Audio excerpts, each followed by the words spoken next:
You ever watch someone's entire world collapse in real time? Not from tragedy, not from accident, from choice. There's a 19-year-old standing in a Providence courtroom right now who thought destroying someone's livelihood would make good content. Thought it'd get him likes, shares, maybe go viral. He was right about one thing. It went viral. But not the way he planned. His name's Caleb Monroe. Minister's son. Good family. Comfortable life. Never had to wonder where his next meal was coming from. And maybe that's the problem. Because when you've never lost anything that mattered, you don't understand what it feels like when someone takes it from you. Late one night, August 6th, 1:07 a.m. to be exact, Caleb and his buddies stumbled across a food truck. Old, worn, sitting alone on a Federal Hill corner. To them, it looked abandoned, worthless, perfect target. So they filmed themselves destroying it. Spray paint across the serving window. Generator kicked to pieces. Propane lines ripped out. Food dumped everywhere. And while they were laughing, while they were posting it with crying laughing emojis, while Caleb was typing "prank gone wrong" as the caption, a 78-year-old Navy veteran woke up to discover his entire life had been treated like a joke. Walter Briggs served this country for decades, lost his wife, spent his pension on that food truck because he needed something to live for. Every morning at 6:30, he'd park at that same corner. By 7, there'd be a line. Construction workers, office employees, veterans from the VA clinic who couldn't afford breakfast anywhere else. $3 for eggs and toast, $4 for a sandwich. Walt wasn't getting rich. He was getting purpose. And when Caleb destroyed that truck, he didn't just break metal and machinery. He broke the one thing keeping an old man going. He broke the morning routine of a homeless vet named Tommy, who said Walt's breakfast was the only thing that made him feel human. He broke something you can't put a price tag on. But Judge Frank Caprio? He was about to try. If you've never heard of Judge Caprio, you're missing out. This man doesn't just hand down sentences. He hands down lessons. And when Caleb shuffled into his courtroom with his hands in his pockets, looking bored, looking like this was just another inconvenience, the judge saw an opportunity, not to punish, to transform. Mr. Monroe, Judge Caprio's voice was calm, patient, the kind of patience that comes from seeing 1,000 cases just like this. Do you understand the charges? Caleb shrugged. Actually shrugged in a courtroom. I mean, yeah, but we didn't burn it down or anything. Silence. The kind that makes your skin crawl. The officer, who responded that morning, Marcus Lane, stepped forward. Read the damage report. $4,200 in repairs. Days of lost income. Customers going hungry. Then he mentioned the video. When I contacted Mr. Monroe, he asked if I could delete the video from his account. Said he didn't want it to affect his follower count. Let that sink in. A man's livelihood destroyed. And Caleb's biggest concern? His social media metrics. Judge Caprio leaned forward. I want you to hear from Mr. Briggs, because this isn't about property damage. It's about understanding that your actions had consequences for a real human being. Walt stood slowly. Navy veteran posture. Weathered hands gripping the railing. His voice was steady when he spoke. I bought that truck 6 years ago with everything I had left after my wife passed. Needed a reason to wake up, so I cook. I serve. I charge just enough to keep going. He paused. One of my regulars, Tommy, he's a vet, lives in a shelter. He cried when I called to tell him I couldn't serve breakfast. Said my truck was the one thing he looked forward to. The one thing that made him feel like he mattered. Walt looked directly at Caleb for the first time. When you destroyed my truck, you didn't break metal, son. You broke my ability to serve people who need me. You broke my purpose. I want you to imagine something. You're 78 years old. You've served your country, buried your wife, built something from nothing that helps people, and some kid treats it like a punchline. How would that feel? Comment, broken. If that just hit different. Caleb's face was red now, tears starting to form. Because maybe, he was finally getting it. Judge Caprio set down the damage report. $40,200. That's just the repairs. Doesn't include lost income. Doesn't include the people who went hungry. Doesn't include what you took from Mr. Briggs that you can't measure in dollars. Then came the sentence. And this is where Judge Caprio became legendary. You're going to pay every penny of that $4,200. I don't care if you work 3 jobs. You broke it, you fix it. Caleb nodded, tears falling now.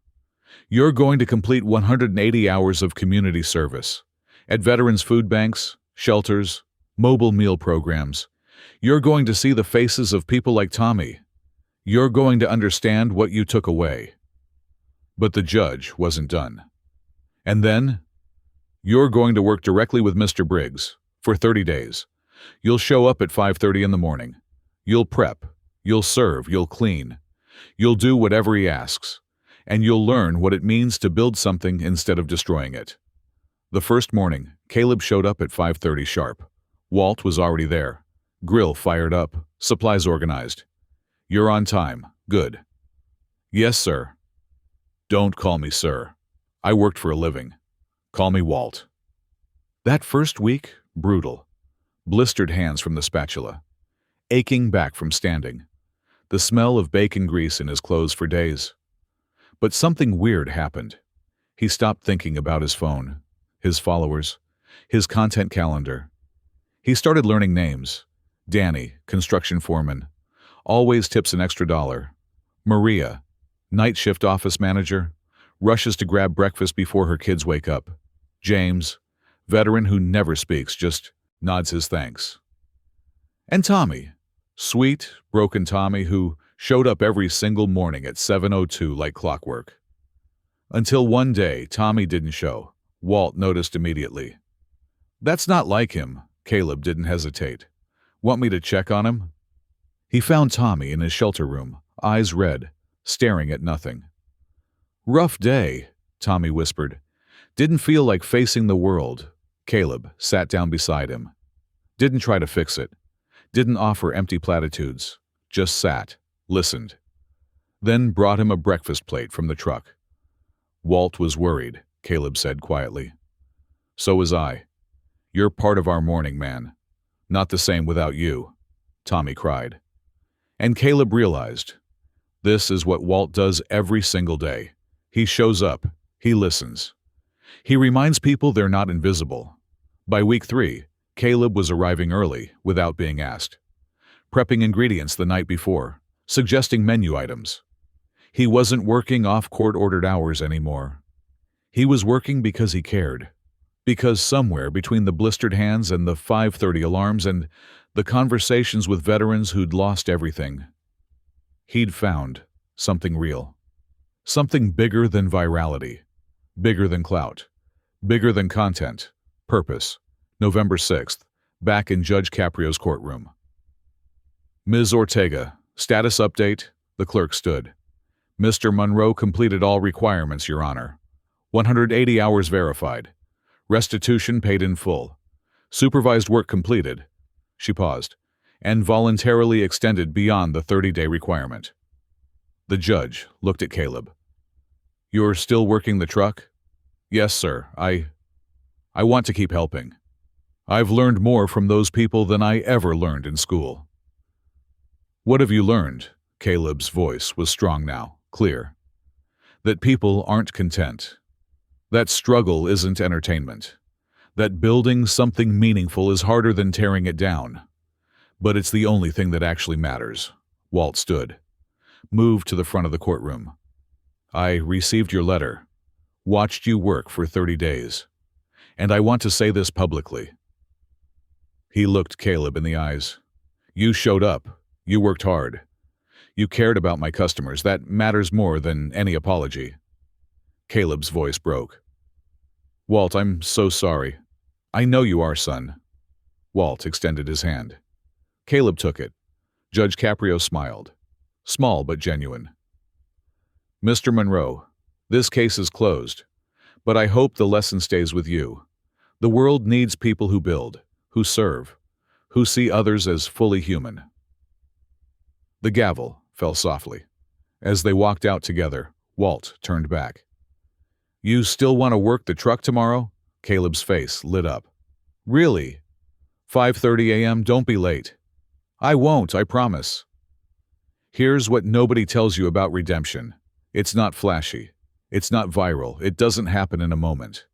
It happens in 1,000 small choices. 5:30 a.m. alarms, blistered hands, conversations with strangers who become family.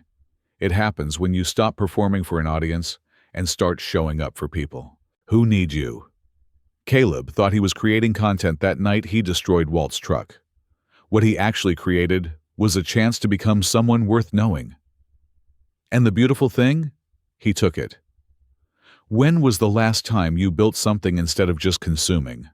When was the last time you showed up for someone who couldn't give you anything in return? If this story hit you somewhere deep, drop "ready" in the comments. Ready to stop treating life like content. Ready to see people as people. Ready to build instead of destroy. This isn't just Caleb's story. It's the story we're all writing, every single day. The only question is, what are you building with yours? There's a food truck still parked on that Federal Hill corner every morning at 6:30. 2 people work it now instead of 1. And if you show up early enough, you might catch them talking, laughing, serving breakfast to people who need it, building something that matters, one plate at a time.